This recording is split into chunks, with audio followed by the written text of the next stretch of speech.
Hi guys, and thanks for tuning into this short coaching session. Now this short clip is from another concept in my book Toolkit for the Mind 2, which is here. And in this particular book, and my previous one, which was based in the past, Toolkit for the Mind 1, that there's lots of wee useful tools like that you can use, and I'll tell you how to order the books later on in this particular wee mini session. This particular session is very relevant to anyone who beats himself up for not achieving the perfect outcome that they've set their mind to. Now this session is geared towards young sports performers, say, or even school or uni students, or even business or professional folk, or anyone who thinks that they should be perfect everything they do, and every outcome they set. The simple fact is this, if you can't have a perfect outcome every time, it's actually impossible. Or if that's what you aim for, it's impossible. Unless you're one of these people who's a living performing legend, and we all know that they are very, very few and far between. So in this mini coaching session, I'll cover the fact that trying to be perfect every time can actually be a limiting belief. As if you fail to achieve perfection or obtain an A+, say, instead of a A+++, well, it can mean your self-esteem suffers. So if you base your happiness or even self-esteem in being perfect, then you'll find that you'll be unhappy more than you'll be happy. If a perfect 100 out of 100, 100% of the time, say, is your aim, then guess what? It's not really achievable. If you focus on this belief, then you will always be chasing it in life, and with practically little life satisfaction at all. I know this as it was me before I realised that it was actually a belief that was affecting my life more or less on a daily basis, big time. So throughout my 1,000 years of on this planet, yes, I am quite old. I've aimed really to be the best that I can, everything that I do. This is okay, but what's not though was at the time my overwhelming desire, or growing up that for that matter, well into my 30s, say, was to have that perfect outcome every time. Or if I didn't get that, it wasn't worth doing at all. Even if I got an 8 out of 10 or a B+, I'd be absolutely raging with myself.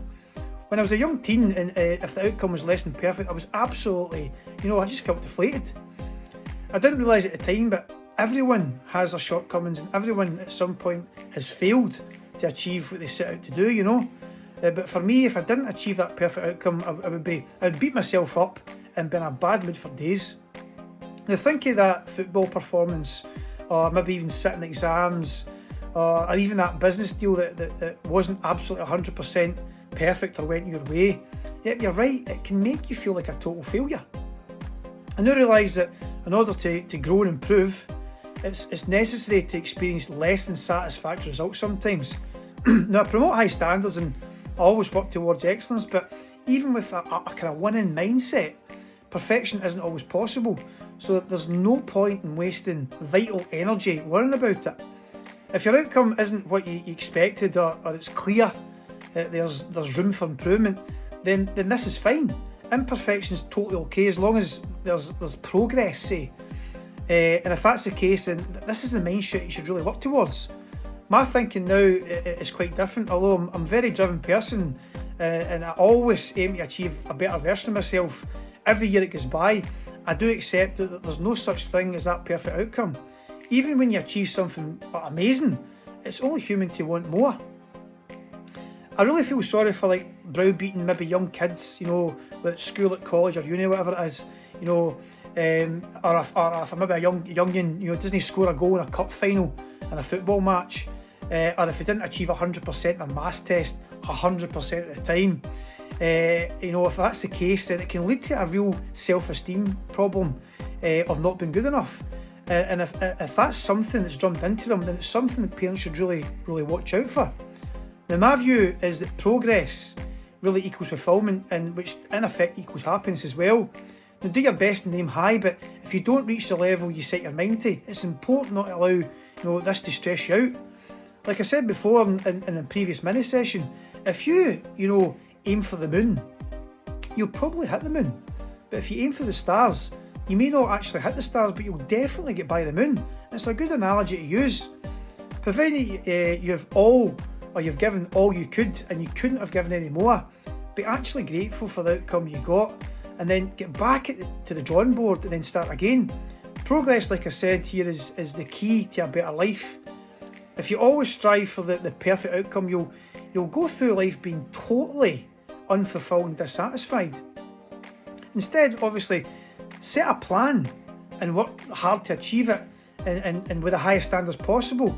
But if the outcome isn't perfect, just accept it at the time, appreciate what you've achieved and try a different approach.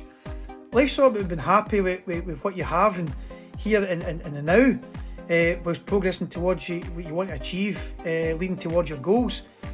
Sometimes things are just no for you at the time, as you may not have been ready, although you or maybe your loved ones or those close to you are willing you on to achieve it. This can be difficult to accept, but the thing is, if you really wanted to, maybe it wasn't for your greater good in the first place. Now, I believe that everything happens for a reason, and that people receive exactly what their thinking dictates, really. So if you're focused enough, you'll eventually get there when the time's right, and indeed achieve what you actually want to do. I achieved an honours degree in my late 20s through real hard work, as I totally didn't really achieve much in school. I then went to the military. I knew that I had to do better myself, so I set my mind towards it and worked really hard, and I didn't get a first class honours, but I worked my socks off while I was working in a full-time job for that matter, and got a 2-1 in psychology, which isn't really bad for somebody with dyslexia. So anyway, if you're constantly striving for perfection, it not only will cause yourself stress, but you'll always push your goals further and further away from you. So just relax, don't be concerned about imperfection, and enjoy the journey towards your goals, your achievements, what you want to do. Remember, progress and aiming for high standards well outguns perfection every day of the week. So with that, the details I've given you in this particular wee session, it's now task time. Now think of a few examples when you wanted the perfect outcome but didn't achieve it. Now again, I'll give you a few examples in this regard just to make it a bit more clear for you. So the first one, say you didn't score a hat-trick in a cup final, or you didn't win the 100 metres in the regional athletics event. You didn't pass all the exams with an A+. You didn't get the top student in your uni course, or you weren't selected for the school captain, the lead boy or girl. Even things like you didn't get the job you wanted out of 500 applicants. Things like that. Now, think of how you reacted and the feelings you experienced when the outcome wasn't perfect. It's likely you'll know, or you'll have a list now of these negative emotions. This doesn't feel good, does it?